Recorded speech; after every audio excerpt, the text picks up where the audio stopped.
Do you feel that a lot of this, not just sexual immorality, but our sinful behavior and our things, stem from a low view of God or an improper view of really who He is?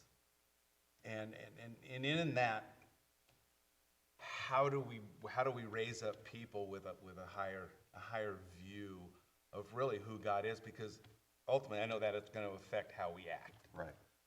Yeah. No, to answer the first part of your question, absolutely. And I just know in my own life when I choose to sin, it's because I think, God will be okay with this. I can ask for forgiveness. All those things that Paul says, hey, don't do that. I end up doing.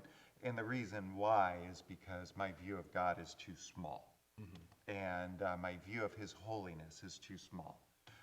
My view of what He has done in redeeming me is too small. And so it's incumbent upon me to have my vision of God, my understanding of who He is, grow and grow so that I have a bigger picture of God and a smaller picture of me. It's similar to what John the Baptist said. When he talks about Jesus, he says, He must increase and I must decrease.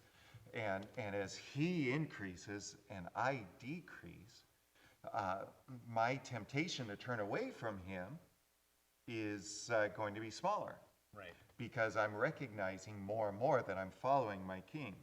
I use as an illustration a couple of weeks ago the Bishop of Smyrna, Polycarp, and he was brought in to be executed.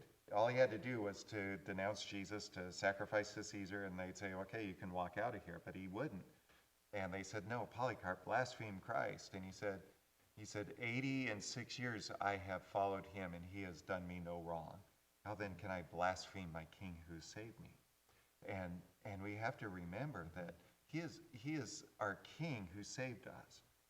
On Sunday we talked about the image of Jesus of being, the guy with lots of product in his hair, right? And a lamb around his neck, and you look at him and you're like, man, that guy's just awesome, and I love him. I want to hang out with him. Mm-hmm. But He's also the one who's coming in judgment. And we need to have both of those images of Jesus. Recognize He is the one who walks with us through difficult times. But He also is the one who will judge my acts and my thoughts. Mm-hmm.